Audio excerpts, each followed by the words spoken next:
And now, the Lowe Post. Welcome to what is now the annual Post-Draft Friday.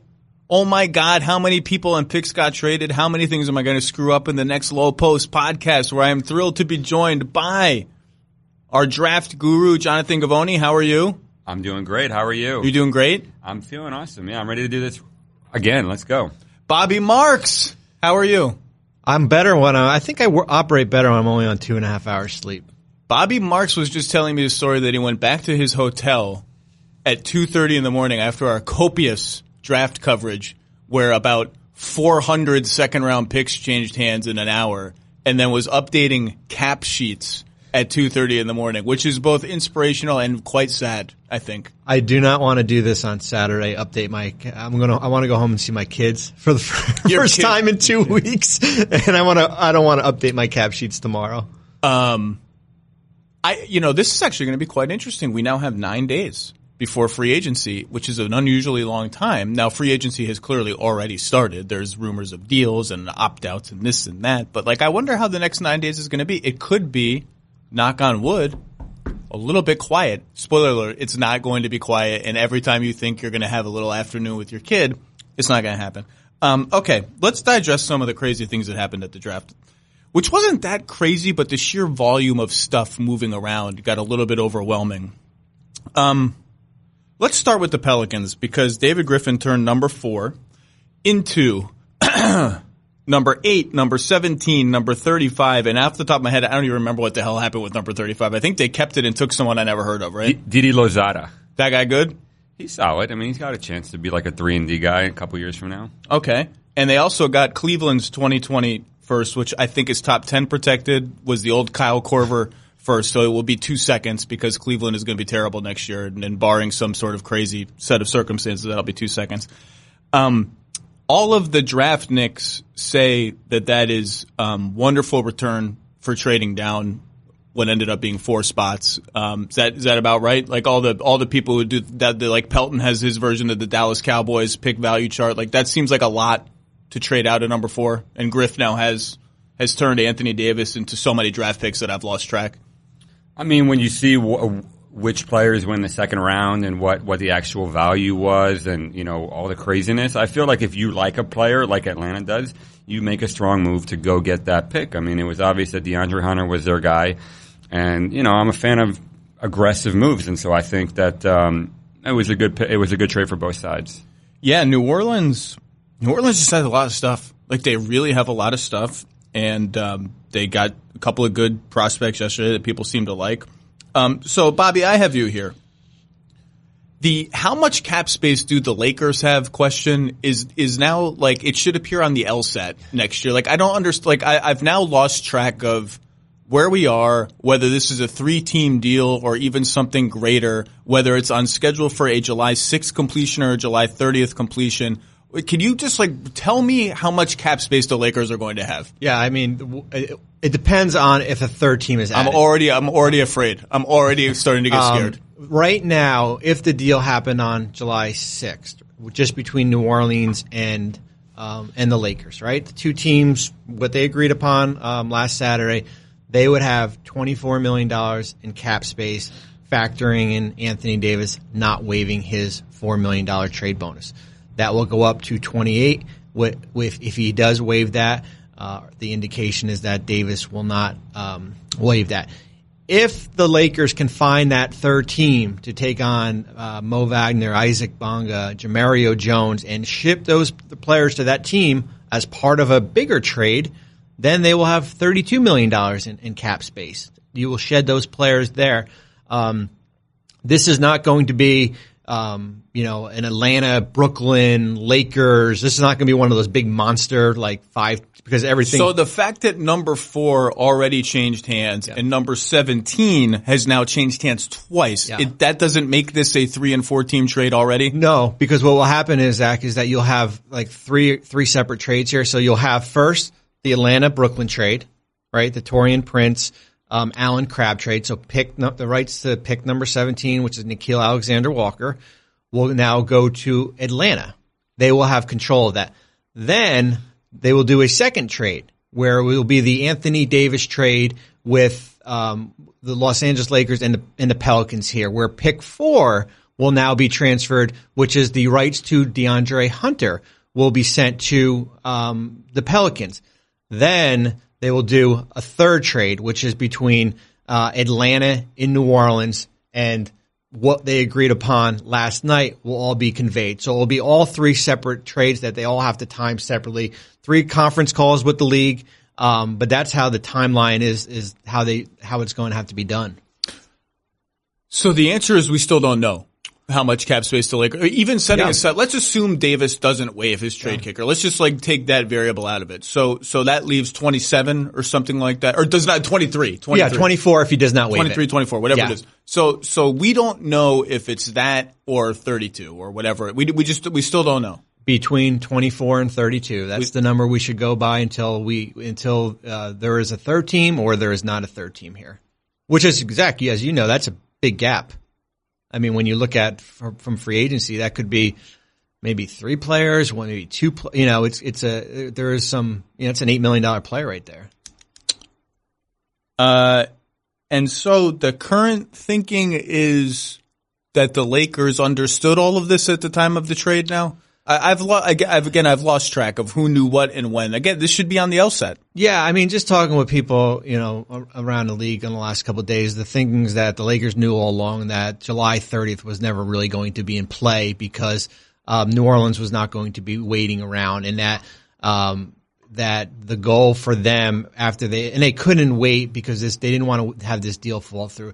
The goal for them was to find a third team to move these other players. Now it comes down to would New Orleans cooperate and make this deal even bigger here? I think that's the big question because it benefits the Lakers. It gives them more cap space to get one player at $32 million or 3 players, at maybe at $10 million.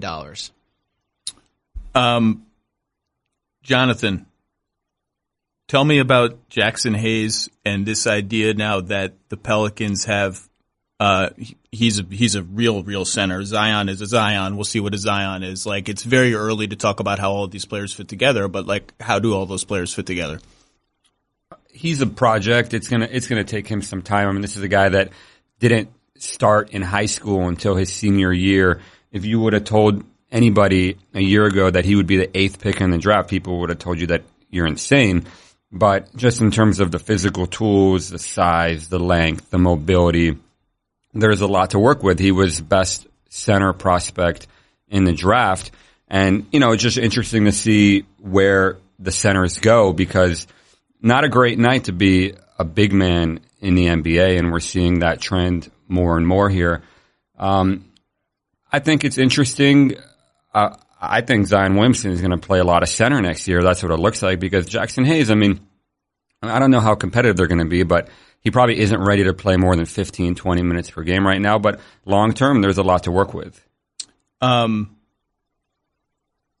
do you project? You've written a lot about Zion, obviously, for years and years. How do you How do you project his jump shot? How confident are you as an evaluator that there's an NBA jump shot in there?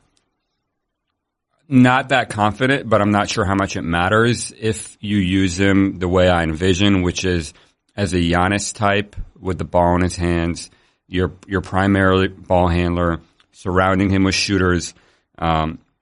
It's going to take a while for New Orleans to get there because they don't have a lot of shooting on their roster right now. But I don't see a player in the NBA who can guard Zion Williamson at his peak, and so he's going to be really, really good. Yeah, they don't have a lot of shooting. When I think of shooting, I don't think of Lonzo Ball, and I don't think of Brandon Ingram quite yet. Although he shot 39% from 3 2 seasons ago. They do have $30 million in cap space, which is when I redid my New Orleans cap number this morning. They cleared Solomon Hill in this trade as well, which is something we should talk about. Which is a good win for them. They have $30 million. All of a sudden, they have almost max cap space, basically. There was a lot of noise. I can't remember who tweeted or what or whatever, but that Griff was looking for a veteran stretch big in talks for the 4th pick. I couldn't find a veteran stretch big who made any sense for the number 4 pick. I looked at every roster and really quickly I couldn't find anybody. Now with $30 million in cap space, you got some options. I'm still trying to figure out who that would be. Well, yeah, I mean, the only veteran stretch big would be Kevin Love, right? I mean, that's a big number. There was a lot of talk of Kevin Love possibly, getting moved to New Orleans. I mean, obviously they're not done. I mean, their roster is going to look very, very different a month or two from now than it does today. And, you're like you said, not a lot of shooting there. But they can afford to be patient. They're not going to be good next year. They are probably going to get another high draft pick. They've got so many assets. And so Kevin Love is almost going to be more interesting to me than the Chris Paul thing, because everyone is trying to think about how make up Chris Paul trades, and there are not very many, if any, that make any sense. Kevin Love has sort of been forgotten about, and there's this idea that he's on an absolutely poisonous contract, which it's a big number. The number is 31. I'm sorry, it's 20. It's 4 more years left on it. 29, 31, 31, 29. Honestly, it's not 43 like Chris Paul's number is. It's not at the end of it. It's not. And what's Kevin Love, 30? I don't have it. He's not old. I think teams are going to, there's this arms race now with the Warriors having fallen apart due to injury. You saw Utah made a move to try and win now, and everyone's laughing at the idea that Utah can make the finals next year. Why? Why is that funny? Why is that a funny idea?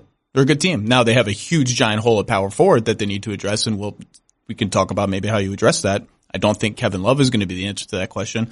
But, Portland would be an obvious place to look at Kevin Love. But then you start thinking, is Kevin Love a 5 or a 4 now in the NBA? And that's a question that will get you a lot of different answers from people around the league. And Portland's 5, of course, snapped his leg in half late in the season, and his timetable is sort of unclear about when he's going to come back.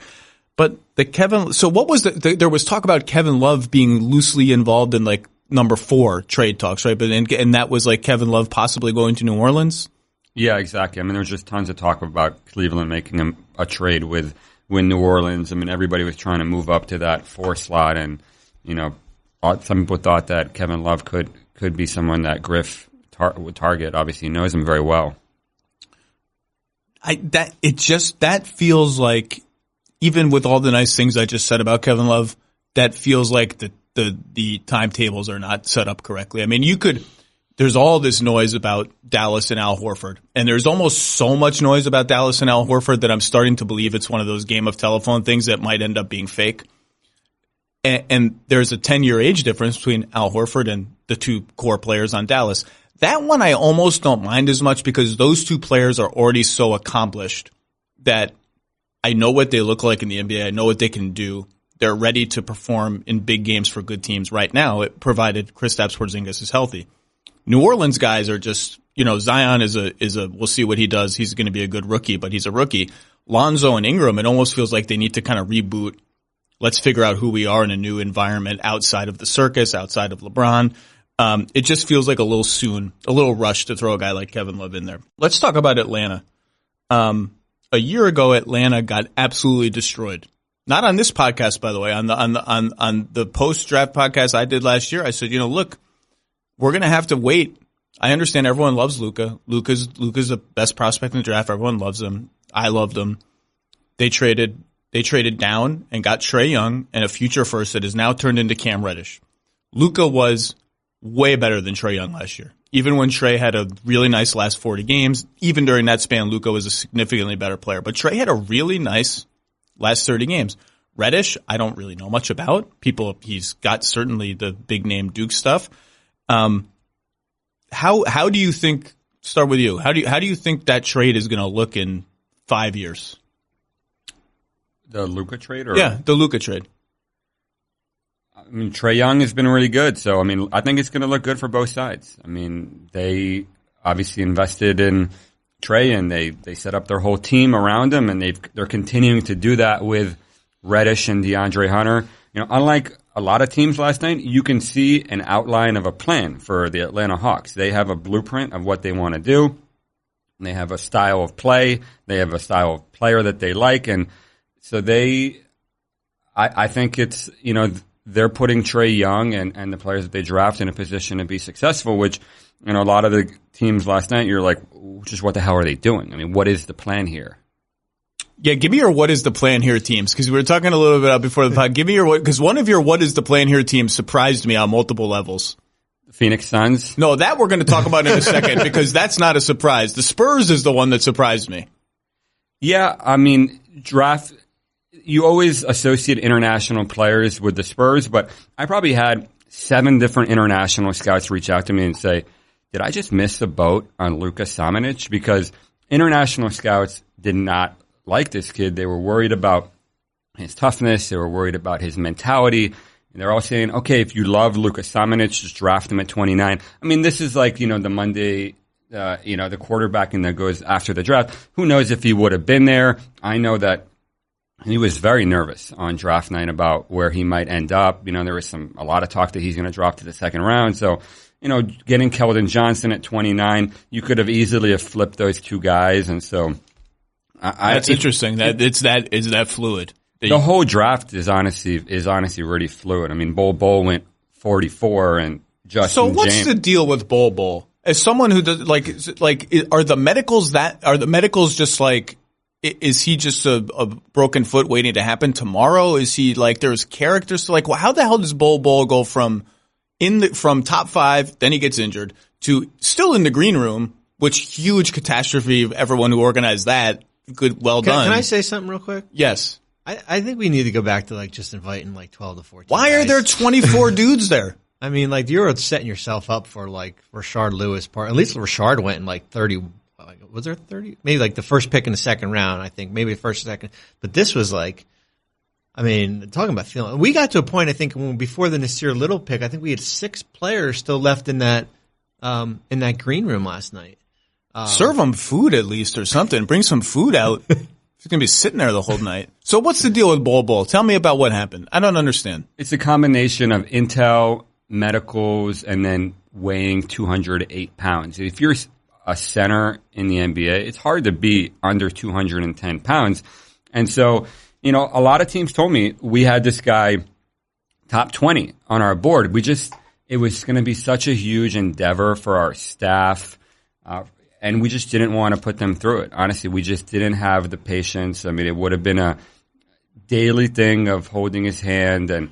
And so once you start sliding in the draft, there's no telling how far you can go. And that's what happened with Bol. But, I'm happy for him that he ended up in Denver. I think that's a great spot for him. Tim Connolly, told me that, they had him top 10 on their board. And so, to get a guy like that, or who you can be patient with, and they had him top 10 on their board yesterday? Yes. Yeah. A couple of teams told me they had him top 20. So it's not like he was universally red flagged and, people just took him off and said, do not draft. So I don't know what happened. If you're Sacramento, how do you not take a chance on that guy at 40? You take Justin James, who by all accounts, you could get him undrafted. So where is the value there? I mean, we were talking about this earlier. Teams kill themselves all year to get second round pick after second round pick. And then, the draft starts and all these really good players don't get picked because they don't want to take 2 ways. So I don't understand why teams fight over these second rounders so much to go and just let all these guys go undrafted. What happens if you draft Lou Dort 55th? I mean, and so what? He's going to force a tender? I mean, what's so bad about that? At some point, you just got to go get talent in the draft. I mean, that's what it's all about. Most years, our top 80 gets picked almost in pretty easily. This year, there were 4 or 5 guys who weren't in our top 100 that got drafted. And so, you look back on the second round year after year, and anything can happen, but it was a surprising night in that regard. I've been doing this for 16 years, and I really have never seen a night like that. Wow. You said something about, Bol, top 10. Look, I believe that he was on the top 10 of Denver's board. I will say my favorite thing about the day after the draft is how every organization anonymously leaks its top tier of, we had a tier, we had a line right below here, and just by coincidence, the guy we ended up picking was in our top tier for sure. Culver, Minnesota, like clockwork, had a top tier, and Culver was in the top tier, and just it's every time. Atlanta. So speaking of seconds, Atlanta, I believe, sold 2 second-round picks before the draft, and then traded 3 of them to get the 34th pick and draft a guy I damn sure never heard of. But that doesn't Bruno Fernando, which people say is good. So that's 5 second-round picks out the door for the Hawks. So I just want to go back to the Hawks for a second. So the Hawks now have Trae Young, John Collins, DeAndre Hunter, who's going to be a 3/4 in the NBA, or just a 3? 4. 4? Okay, because I was talking to some of his people at the draft hotel yesterday. They were all begging Atlanta to trade up together. He was the only team that they worked out for. I mean, they married this guy, in the middle of May, and nobody had his medicals, and everybody knew that they were going to draft DeAndre Hunter, and they eventually got him. And Kevin Huerter and some other. So they need to figure out, is Collins a 4 or a 5? This move would seem to shove him more towards being a center, which is fine, whatever. I will say, they've, as you said, they've gone out and they've targeted guys that they've wanted, and they paid a lot to get DeAndre Hunter. We're going to see if that works out, but there were the whole NBA is gathered at this hotel for like 3 days in New York, and all I do is lurk around the lobby talking to people. The Hawks. There is a lot of curiosity about the Hawks next year and how that team looks. And I mean curiosity not just among people like DeAndre Hunter and his people who want to get drafted there. Curiosity among agents of veterans who are going to be up for free agency in the next 2 or 3 years. Because like Atlanta is a sleeping giant as a market. NBA players like Atlanta. Some NBA players live in Atlanta in the offseason. And everyone kind of took notice of like Trae Young's last 40 games. Trae Young is a great passer. He's the kind of player that a lot of other players would like to play with, I think, if he dials back his shot selection maybe a little bit. Collins is a beast. Like that, if that team, and they played, 400 ball for the last 40 games of the season, like they were a competent bad team, an exciting, competent bad team. I'm just like, the jury is not out on the Luka trade. I think Dallas will probably end up, depending on Reddish, obviously, I think Dallas will have taken the best player of those 3 players will be Luka. So maybe they win the trade by default. But it could end up being close. And we'll see about Hunter. But there's a lot of excitement in the league about the Hawks. It's funny. They have 7 players on rookie contracts. So 7 out of they'll have a roster of 14. So half their roster will be guys on rookie contracts. The other 4 players are Kent Bazemore, Allen Crabbe, Miles Plumlee, and Solomon Hill, which equate to, I think, $62 million in expiring contracts.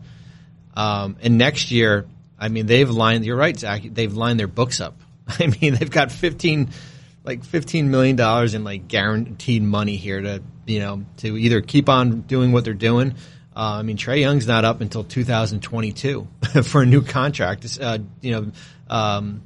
Taurean Prince, who they traded, was extension eligible. John Collins isn't up until the following year. So there is a lot of intrigue as far as how they've kind of stacked their rookies up against the cap here. But I think they're going to have to go get some veterans, right, for that. Well, they have Dwayne Dedmon's bird rights, yep, or whatever version of bird rights they have on Dwayne Dedmon, who is sneakily the most coveted under the radar free agent in the league. Every team is do you think we can get Dwayne Dedmon for the mid-level? He's the sexiest mid-level name in the whole league. You know who also is a sneaky name, but he's restricted, is Kem Birch. Kem Birch is solid. That's the name I'm hearing, but that restricted free agency teams get scared. They don't want to put an offer sheet down, but that's another name that I've heard thrown around a little bit here. So any team that gets Dedmon at the actual mid-level, I think will be a win, because there's going to be a big market for him. And by the way, a guy that I'm kind of curious to see what happens to him that they have under contract next year is Alex Len. Alex Len was a nice little buy low play for the Hawks. He started to shoot corner threes last year. Maybe he can venture a little bit above the break. He's physical. He's tough. He's exactly what the NBA is evolving away from, which Phoenix probably should have known when they drafted him 4 or 5. I can't remember. But he had an interesting, sneaky season last year, and I'm curious to see what he can do. Enough Hawks. Let's talk about the Suns. Someone has to help me put this together. The Suns made 3 trades last night. In order, they dumped T.J. Warren, who's going to end up making about the NBA average, and the number 32 pick to Indiana. And you're okay, Suns are trying to clear cap space. It makes some sense. Suns got to clear cap space. They need a point guard. They had 14 point guards. Now they have 0 or like half of one. Could make sense. Clear some cap space. Then they traded number 6 for number 11 in Dario Saric. Okay. So you can talk me into that. Everyone said, He's Croatian. He's Croatian. I like Dario. Very nice guy. Do you like Philadelphia Dario or Minnesota Dario? Well, Minnesota Dario is cranky and a little sad and not and You like paying him in a year? How much are you going to give him? No. We're going to get to all this. Okay, we're going to get to all this. You can talk me into Saric. Is all I'm saying. You can talk 6 for 11 in Saric. Like I think Dario's a pretty good player. I actually don't know how big of a market he's going to be. Like, is he a $15 million player in the NBA? Is he? I don't think he's a $20 million player by any means. He brings some playmaking that the Suns, who are full of chuckers, could actually kind of use from a big man position. Like you could talk me into that. And 6 and 11, like everyone kept telling me, the difference between 6 and 18 is nothing. So you can talk me into that. They added about $1 million of net salary in that trade. So whatever they sent out, dumped in Warren, -1. Then they trade with Boston, and they get Baines, who makes 5, and they get 24, and they take Ty Jerome, who's a point guard. And they've now erased 70% of the cap space that they opened up with the TJ Warren trade. So in the aggregate, in number 11, and we'll talk about who they picked at number 11 in a second, Dario Saric, number 24, and Aaron Baines. Out, number 6, number 32, which the Pacers then turn into 3 seconds, TJ Warren, and the Bucks first round pick in 2020 to the Celtics. So 3 picks above 32, so almost 3 first round picks out, 2 in, and then the players I named. So like and when you sort of the dust all settles, the Suns with Kelly Oubre's cap hold, and like Kelly Oubre is a decent young player. The Suns should want to keep Kelly Oubre. Have I think 14 to 15 million in room. Not enough for D'Angelo Russell, who they have openly coveted. Not enough for anyone. Not enough for Malcolm Brogdon. Like maybe enough for Patrick Beverley. Not enough for a max free agent. What in the hell just happened? Can someone tell? Like what are they doing? What happened? Well, and when the trade was announced, and I think that was the first one, right? It was like 5:30 on Thursday. That I had thought that Indiana was sending pick 18. They had 18 or 17 as part of that deal to take back the TJ Warren contract, and they got 32. Indiana got back 32 in cash, and that was when we wrote about it, that was one of my first round winners was the Pacers because of that contract they took back, and I think Indiana took 32 and turned it into 3 seconds. 3 seconds. Miami took the kid from Stanford in there. I don't know. Okpala. Yeah. I like his name, KZ, right? I'm in on that guy. That's all it takes for me to be in on a college guy I've never seen before is a good name. I'm in. But yeah, so we all thought that was all cap, right? Cap clearing. Here we go. D'Angelo Russell, point guard. You still had that Milwaukee pick. You can move Tyler Johnson. Maybe you can try to find a home for him down the road. Maybe open up more. And then they move. They go from 6 to 11. They take Sarge. Jonathan can talk about Cam Johnson. And then the Boston trade, and I like Ty Jerome. I do. But you got to give up the Milwaukee pick. Why is Baines in that trade? That is probably going to be the $1 million question. I know that when he opted into his contract about a week ago, that the goal for him was to try to find another team. That Danny would maybe move him on to another team where maybe he has a bigger role. But he would have had a bigger role in Boston, right? With if Al Horford's not going to be there. But yeah, I mean, you put Baines in that deal. So it was Baines and 24, right, for Ty Jerome, which is it's pretty good, and the Milwaukee pick. It's a pretty good. Yeah, Boston did all right there. Yeah. Everyone's killing Boston. I don't feel strongly either way about what Boston did last night. I just don't see what the grand plan. I mean, the intel was They just wanted to dump TJ Warren. They just don't like TJ Warren. There's something about him. They don't want him on their team. He doesn't make a lot of money by current NBA standards. He shot 40-something% from three after doing nothing from beyond the arc in his first couple seasons. So if that's real, he's an interesting, in his first couple seasons, he hasn't played a lot of defense. He does not pass to anyone. He just never passes. But if he can shoot threes and he's willing to keep shooting threes at that volume and sort of exchange a lot of his little mid-range floater teardrop things, which he's good at, and try on defense, he becomes an interesting guy who can play the 3 or the 4. Just like if you bring back to Bogdanovich, he can play the 3 or the 4. And Indiana's going to have some decisions to make about the 4, which we could talk about. Like, TJ Warren is not a toxic asset. Like, you shouldn't have to attach number 32, which is almost a first-round pick, to dump TJ Warren. Like that's not how the NBA works unless you have a grand plan of what you're going to do with all this cap space, which I just assumed was the case. And now I don't know. And then they pick Cam Johnson. Please tell me what this person is. And you had him mocked at 30, I think, and some people had him mocked below that. I actually had Cam 19th on my top 100. So I like Cam Johnson as a player. 6'9", 45% three-point shooter. I thought you were going to say 45 years old for a second. Oldest lottery pick in the last decade, according to Kevin Pelton. The last one was Tyler Hansbrough. So I have a problem with the value here because quite a few teams told me on draft day, she had him at 21 from the lottery until the day of the draft. And, what I'm trying to do is make sure that I have players in the general range of where they're going to get picked. And a lot of people told me, we've got Cam Johnson medically red flagged. This guy might not go in the first round. You better drop him. And so I drop him to 30th, and then they draft him 11th. So I don't have the problem with Cam Johnson, the player. I think he's good. I just think they could have traded down 10, 15 spots and still gotten him, just to go from the second worst record in the NBA. You win 19 games last year, and then you fall to 6th. And then after all that misery of last year, you end up with Cam Johnson, and that's all you end up with. That's disappointing when you consider New Orleans finished, I don't know, with the 8th worst record, and they get Zion Williamson. It just shows you how unfair the NBA is with, this lottery reform. It's painful if you're a Suns fan. Maybe they have some.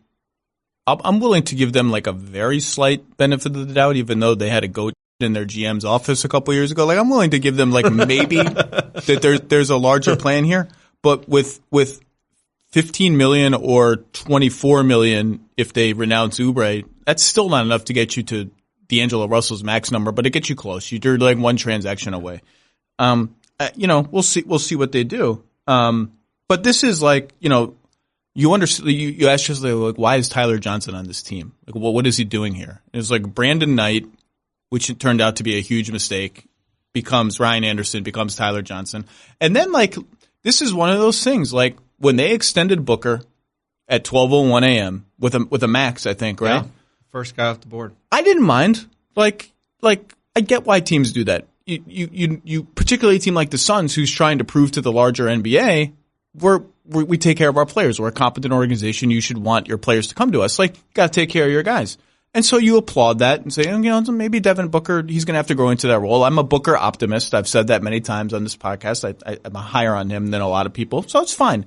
There is a price for that. And the price for that is he would have been a $10 million cap hold right now instead of a $27 or $28 million player. And like, that's your cap space. That's your TJ Warren dump. That's all of that. So, I didn't mind it at the time. I still don't mind it now, but you just shouldn't have to dump TJ Warren. We'll see. Couldn't they have gotten off Josh Jackson? I mean, I kept hearing the last couple of days, like, they're giving away Josh Jackson for a bag of potato chips. Does anybody want this guy? So with all those trades that they made, I mean, couldn't they have, moved down a little bit and gotten off him, opened up some more cap room? Is the intel on Josh Jackson? I mean, look, there's been some stuff in the news recently on the gossip websites that I do not frequent, but sometimes appear on my Twitter feed that is not great about Josh Jackson. Is the intel on him that bad that, like, he was the 4th pick in the draft yesterday, basically? And, look, I haven't liked his game in the NBA. He can't shoot. He's incredibly wild. Every time he throws up a floater, I think it's going to smash the backboard into pieces.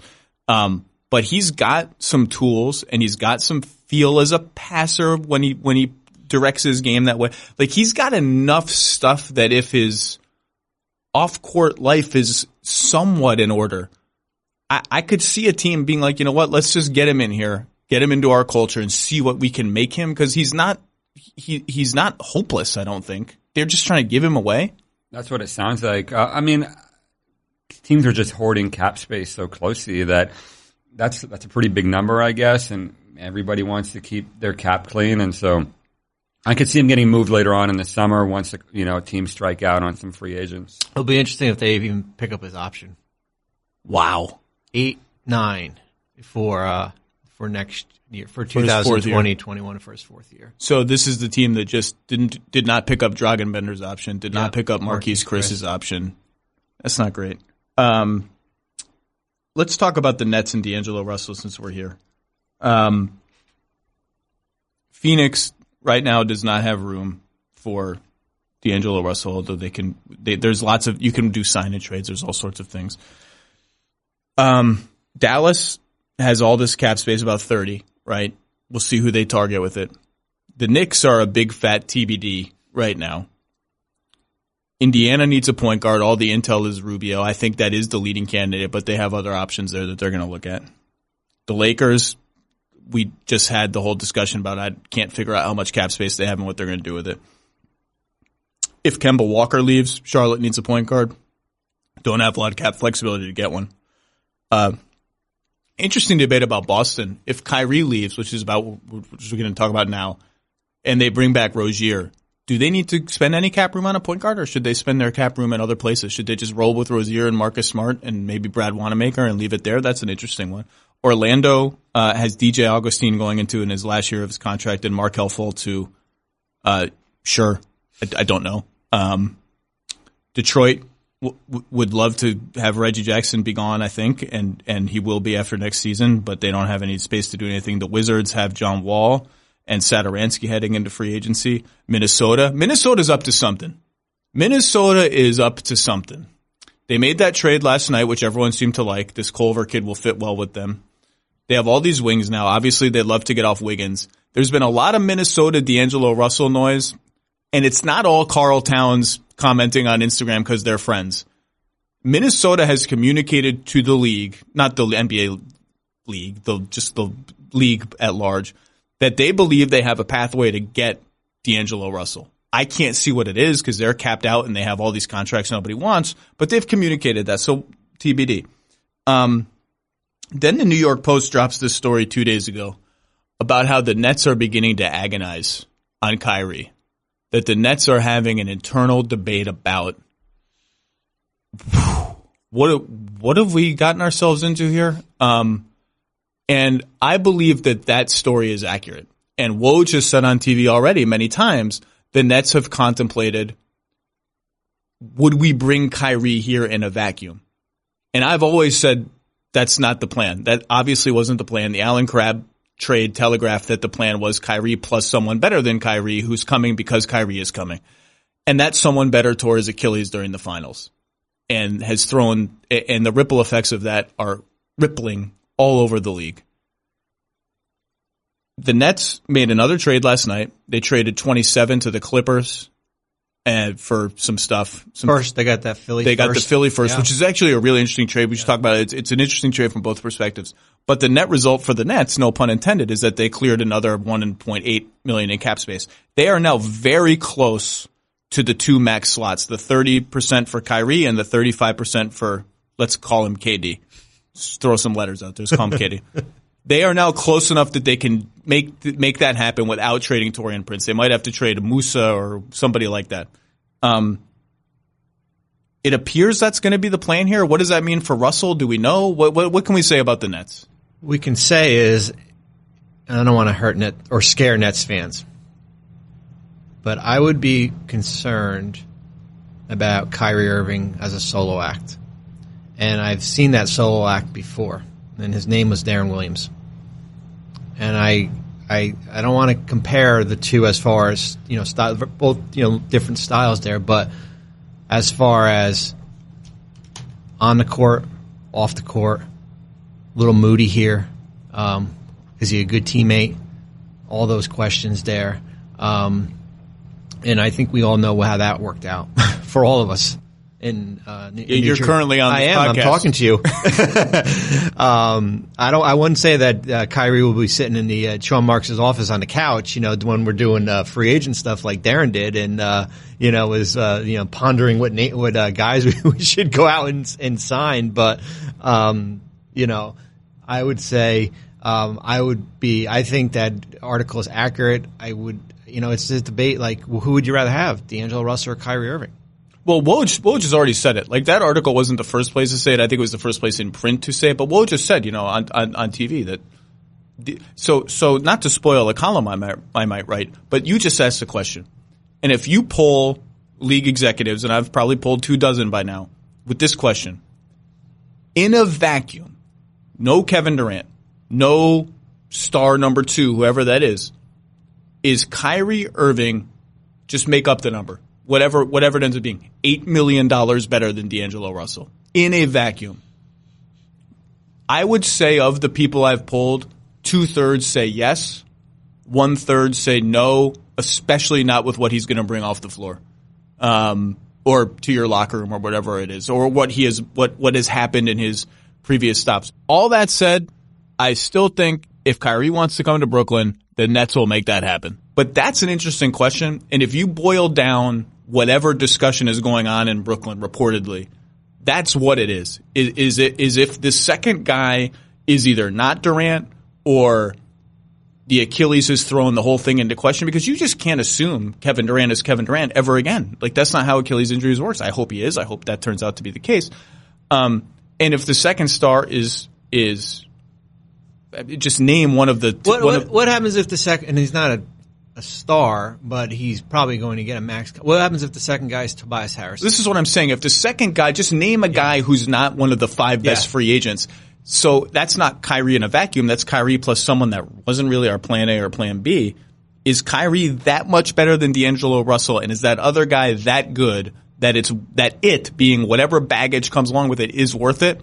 That's a question that will get you a lot of different answers around the NBA. Well, and I mean, you watched them all last year. We all did. I mean, that was a position of strength, right? Guard play with Russell, Dinwiddie, LeVert, Joe Harris. The playoffs kind of exposed that you need that second score, probably more of a big stretch 4.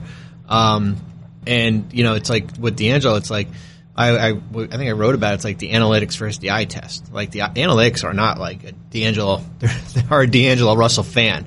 But if you watch him, there's still some things about him. But I think a lot of it had to do with how that Brooklyn team basically he had to kind of put that team on his shoulder, especially when Dinwiddie was out with that injury. And if you're asking me who would I rather take, I'd rather take D'Angelo Russell. And if you had asked me that when the start of the season, I would have said you're crazy. I would have said Kyrie Irving. But the more I watch, I'd rather have $6 million less of D'Angelo Russell and a player that's been in that system for 2 years already and is not going to probably rock the boat. It is a really interesting question because the answer should obviously be Kyrie Irving. And for some people in the league, it is obvious. And for other people, it's not obvious. And for other people, it's the other answer that you just gave. I don't want to belabor this point because I might write about it, but I do think athletically they are at a different level. And they're D'Angelo Russell, the question that everyone has to ask themselves, and the question that the Nets are asking themselves is, did he get better last year, or did he just make a lot of floaters that he missed in previous years? And by making those, was that just sort of the random blip of stuff that happens in a year, or is it real? You know what, too, Zach, real quick? The thinking in front offices sometimes is that the players that are out there, either free agent and trade targets, like, you value those guys more than sometimes your own players. Like, you think that guy, that Kyrie Irving out there, maybe D'Angelo Russell left a bad taste from the Philly series, right? He was not good in the playoffs now, and it's a fascinating alternative history of the Nets last season is what if LeVert never gets hurt? because LeVert was the best player on the team. He was the all-star buzz was about LeVert. It was his team. And then it became D'Angelo's team. And the net effect of that is teams started game planning for him. After about 20 games, okay, this guy's going to have the ball all the time. I think he ran the third most pick and rolls in the entire league. This is his team. Teams started game planning for him, and he did pretty well. In the playoffs, game planning for him meant, here's Ben Simmons. Deal with this. And it did not work out very well. Well, you're right. We saw after game one, right? He had that great second half in game one, and then, he struggled mightily. And I think that's where probably the Kyrie Irving debate comes in, where here's a guy that's, can take over a game, but is it by himself now? Jonathan, tell me a little bit more about what you think of Chicago getting White at, what did they pick, 7? Because with White and Chris Dunn there, now Chris Dunn may not be long for there, but we'll see. Another theoretical point guard free agent landing spot has perhaps been vaporized. There was a ton of Malcolm Brogdon Chicago noise. We'll see about that now. That may be off the table, though Brogdon is good enough to play the 2. But then they have Zach LaVine, who they doth protest too much about, that they would never trade Zach LaVine. How dare anyone suggest we trade Zach LaVine? How dare anyone suggest we trade Chris Dunn? Chicago is the king of how dare you? How dare you? All of these players are part of our core. No, they're not going to be. We'll see. They can't all possibly be. How does he fit with what they have going on? Because I love Markkanen, I love Carter, and Porter, I think I liked them going to get Otto Porter, a good player in the prime of his career. There's nothing wrong with getting that player, even if he's making $27 million a year. How does White fit? I think the appeal of Kobe White, the reason why he, rose up draft boards this year, is because he can theoretically play both guard spots. He's 6'5". I didn't realize he was that big until I started looking into him last night. The problem is that he has a 6'5" wingspan. He has an 8'1" standing ratio. He really has the size and the length of a 6'1" player. So he's effectively a one-position player, but he can really shoot, especially with his feet set. And so you can definitely play him, with another guard. And, I still am hearing that they're going to be going after, a veteran guard in free agency. Maybe Beverly, who's going to have a pretty good market, it looks like here. Patrick Beverly looks like he's going to win free agency compared to what you would have expected 2 seasons ago. Zach, I thought he was a mid-level guy, like a $9 million guy. I think he's going to get like $14-15 million. So I'm not sold on Kobe White. A lot of people are. And the NBA loves Kobe White, and so does Schmitz, and all the draft people are huge Kobe White fans. I'm a little skeptical because I feel like he was the player that was in the best position of any guy in the draft in terms of his situation, surrounded by shooting, surrounded by older guys. Roy Williams gave him the keys to the team. He had the ultimate green light. He, was not a very efficient player by any means. In terms of creating, finishing in the lane. I'm questioning his defense too. So I'm not a Kobe White guy. That's why I really thought Minnesota did well to get Jarrett Culver at 6. I think there's a big gap between those two. So I'm curious to see how things turn out. It looks like, if the Bulls don't get a guard, they're going to put the ball in Kobe White's hands and let him loose, and that'll be good for his development. But I wonder if we look back on this pick, 3 to 5 years from now and say, Kobe White's a nice backup. He's a Jordan Clarkson type. He's a Patty Mills type, something like that. I'm not sure that in a normal year he's the 7th pick in the draft. Interesting. Speaking of Minnesota and Culver, I liked that they kept Covington. I liked what Minnesota did last night. I liked that they kept Covington. It really sounded like they thought they had the number 4 pick, and it was a little bit surprising that didn't materialize, because all the talk 2 hours before the draft was Minnesota is going to be drafting 4th, and what are they going to do with that pick? Do they keep flipping it? Do they keep moving down? And so it was interesting to see Atlanta kind of swoop ahead of them, and that's why people say, "Oh, Atlanta gave up too much to move up." They had to; they had no choice, and that's what. And they didn't give up 10. That was the sticking point for so long between Atlanta and New Orleans, and Atlanta and Cleveland at 5 had a ton of talks, and those teams were like, "You got to give us 8 and 10," and Atlanta was like, "We're not giving you 8 and 10. We'll give you 8 and 17." And turned out they had to take Solomon Hill, and some other stuff had to happen, but they kept 10. At least they kept 10. Yeah, I don't think they paid that heavy of a price. I mean, they're not going to be players in free agency. So for me, Solomon Hill, who cares? Honestly, it's not. They were a team that was going to take back contracts anyway, right? They were a team you saw when taking back out the Allen Crabbe. That's been the trend the last 2 years is take back money in draft picks. And now, like, if you think that your guy is in that like 4 to 7 range, right in there, then go up and get him. Exactly. Don't wait to 8 is a good trade. So I just think people are skeptical of DeAndre Hunter, and that's where they wonder, did they have to move up? Where would he have been actually picked had they just stood pat at 8? Maybe he would have been there. Maybe they didn't have to give up 17.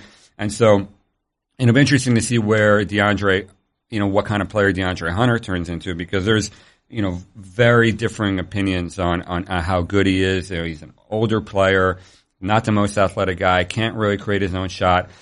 Shot threes on a very low volume last year. And the analytics tell you he's not a great defender, but the eye test tells you something totally different. And they were, what he did in the national championship game, scoring 27 points. So I like DeAndre Hunter, but, it just shows you how wide open this draft was, that some people didn't have him top 10 on their board. And Atlanta felt so strongly about needing to get him that they traded up to 4 to get him. I said this exact same thing a year ago. You can say what you want about Travis Schlenk. You can hate all the trades he's made, say I disagree with all of it, just a fool for passing on Luka, whatever you want to say.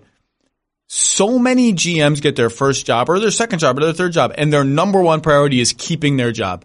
Travis Schlenk has the guts to be like, I like that player more than that player. I don't care what the public opinion is. I don't care if I'm going to get a D from Kevin Pelton for giving all this stuff to go up against 4. I cared that I got a D from Kevin Pelton. There you go. I'm going to make my team the way I want. Now, the owners have a ton of influence there. The owners and their offspring have a ton of influence there. So there's that's it's hard to untangle who believes what, but at the end of the day, I really do believe these are Travis's calls, and you got to give him credit. He's not risk averse. He's not trying to keep his job. He's trying to build the team that he wants. And the other thing I'll say about Trae Young, I am very interested to see how Trae Young plays. It might be 2 or 3 years before we see this, but in games that really matter, because right now he's just in. I'm going to be Trae Young. I'm going to take a lot of threes, especially toward the end of last year. I'm going to throw great passes. I'm going to be all offense, and on defense, I'm going to be a non-entity. I'm going to be a little piece of tissue paper getting flown around the floor, doing nothing. And when the games matter, that's not going to fly. When the games matter, he's going to have to at least be a presence. When the games matter, it's not a carnival. It's a high intense environment. And I know that the Hawks they're not concerned about that, but I know that the Hawks are already trying to show their players, okay, we're playing one type of game right now. Here's the game. Here's what the game's going to look like in 5 years. So I was in Philly for some playoff game against the Raptors. I go down to my hotel lobby and to get a coffee or something. And who's in the lobby but Lloyd Pierce? Oh, what the hell is Lloyd Pierce doing here? I know he coached with Philly several years. Maybe he's just visiting. He's having coffee with some redhead. Oh, it's Kevin Huerter.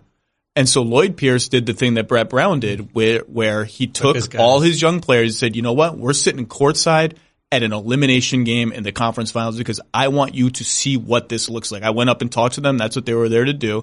And so I'm interested to see what Trae Young looks like in real games, real competitive games. Brogdon, going back to Chicago, one of the big questions of the offseason to me is, where is Malcolm Brogdon going to be? Because the Bucks are starting to brace themselves for a $20 million offer sheet. And I don't know what the walkaway number for Milwaukee is, but they have it. And when they started to get under the cap, as Bobby has been documenting on Twitter and in his pieces for a while now, to get under the cap to re-sign Lopez, to take advantage of Chris Middleton's relatively small cap hold and Brogdon's teensy cap hold, I just said, I bet they're going to bring back Brogdon and Middleton and Lopez. Mirotic goes away, and they're going to either be right below the tax or a little bit over it. And I think the question is going to become, are we willing to pay the tax for Malcolm Brogdon? And I don't know what the answer is, but Chicago may have taken one place off the board. But I know the Bucks are bracing for a huge Malcolm Brogdon offer sheet. And look, you can tell me they have Bledsoe already. How essential is Brogdon? How replaceable is he? Malcolm Brogdon, when it mattered, was the second best player on their team. when it mattered against Toronto and Eric Bledsoe couldn't shoot and couldn't be on the floor, Malcolm Brogdon was the second most important player on their team. And they also have to ask themselves, so is this going to happen to Eric Bledsoe every playoffs? Is this going to be a thing where he can't shoot and the Brogdon thing is now one of the more interesting questions of the offseason to me. And you know what, too, Zach? So they did the deal with Detroit. They flipped Tony Snell for John Lowe, and they saved. Which a lot of people thought they couldn't do. I mean, there was people were saying Tony Snell's contract. There's no way the 30th pick gets you off of that. And now they still have Ilyasova, who they can get off of, and that's not going to be that difficult. It's $7 million. No, I don't think they want to get off Ilyasova. They may have to. If they need to, yeah, they can still make that move. But they saved about $4 million, I think, for this season, for next, for 1920, and they gave themselves a little bit of a buffer. But you run the numbers, right? Like we were talking about it, and so you can get to $13 million in room with waiving George Hill and then renouncing all, Mirotic and that group there, and you can bring Lopez back at 12 to 13 million. And then with Middleton and Brogdon at 20, you're going to be in a luxury tax. I mean, you're going to be I think 8 million would say. No, and you can say, the luxury tax, that's bad. And Giannis's mega deal is coming up in a couple of years. We got to prepare for that. You got to avoid the repeater taxes and the other thing. But this is when you pay the tax. Well, yeah. And the thing is, other things Malcolm Brogdon's cap hold is $3 million, right? So if Malcolm Brogdon goes, you're not going to be able to replace it. It's not it's a guy's got a $30 million cap hold and you're you know what, let him go. And then you all of a sudden get that money. He's got a $3 million cap hold. It's to your advantage. And I think the philosophy for restricted free agents is, and some teams get burned. We saw it in Portland, right? With, Myers, with Alan Crabb when they matched that offer sheet and then they paid, Myers Leonard just the ability to keep him, maybe use him as an asset down the road. That the trend is usually you keep that guy, you match it, and then you kind of worry about it down the road. Malcolm Brogdon will be, unless he breaks down and gets hurt, if there's a injury. By the way, the flag is red, right? I mean, that's why he dropped in the draft. People are worried about his foot, and so we'll see what that does to his value. Right, and I mean, you could always protect it. You can put some injury protection language in there, possibly. Of course, that's that. With his age, David Falk, that's his agency there, which is, that might be a hard thing to pass. The Joel Embiid extension is a document that a lot of teams look to as, when they have a player that they believe or are chasing a player that they believe has a very specific injury risk. Yeah. And, so that he's going to be an interesting guy. If it's 4 years, $80 million, then you have a decision to make, right? I mean, then then what are you relying on? You're relying on, Pat Connaughton. Solid. Right? Yep. By the way, I just said do Malcolm Brogdon was maybe their second best player for some high stakes minutes in the playoffs. George Hill was their third best player for some of those high stakes. Yeah, and the thing with Hill is that his guarantee date is, I think it's June 30th. So it's not like you're going to get, you have George Hill until July 8th and you figure out, we're going to lose Brogdon and we can bring back George Hill. It's unless George Hill amends his contract and pushes the date back, which usually doesn't happen. But you can lose, you could lose Hill, you could lose Brogdon. That's why sometimes you just got to, just do it. Just match it and then worry about the luxury tax later. Rapid fire before I let you guys go. Givony, I'll start with you. Any team we haven't talked about that you wanted to hit that you felt was interesting last night? Portland getting Nasir Little at 25. Big fan of that move. I don't really understand how he dropped that far, but with Amino entering free agency and Harkless having a year left on, he's going to be able to play real minutes and actually help them, and for a really small number. So I'm a fan of that pick at 25. Tyler Hero to Miami, and not because I helped prep him for his draft interviews during this process. Really? I did. I prepped a bunch of these guys as I enjoyed doing it, and and he was one of my guys that I got to prep. So and I got to know him a little bit, so I know what type of personality he's getting to Miami. Hard nosed, right? Plays with an edge. I was going to say, is he ready for the pads and practice and all that stuff? I think he is. He's got an edge to him, right? I mean, here's a kid who was committed to Wisconsin, decommitted to go to Kentucky, and basically got death threats. I think he told me he came out one morning and someone had egged his house. This was a 17-year-old kid in in high school. Are college sports fanatics the most fanatic of all fanatics in sports? I mean, just like that's crazy. What you're describing is like institutionalizing behavior. You know what's too crazy? And I'm sorry, I'm running rampant on this, but I asked him when I was prepping him. I said, "What happens if Milwaukee drafted you at 30?" And I said, "Yeah, you're not going to get to 30, right?" Like I just said, like, what happens if the Bucks? And he like looked at me like, "Yeah, I guess I'd go." You know, like it wasn't like he's like, "I got to get out of Wisconsin." You know, I've lived there all my life, but you know, the whole going there, you know, really turned a lot of people up. But I think there and KZ Okpala, is that how we say it? You know, those two players for a team that had, you know, financial restrictions, but based on that roster. What about the Grizzlies? I think they deserve some props. You know, they lucked into Ja Morant. That's one thing, but then they go and make an aggressive move to go get Brandon Clark. You know, only cost them a 2024 second rounder. They signed my favorite undrafted free agent, John Conchar, immediately after the draft to a two-way contract. And I thought they did really well in the Conley trade. Absolutely, yeah. So shades of competence from the Memphis Grizzlies, and they're going to be a league pass favorite. I mean, is there a more athletic team in the NBA with Jaren Jackson, Brandon Clark, Ja Morant? That's going to be a lot of fun to watch. Well, and look, you can do a lot worse. That's even downplaying it.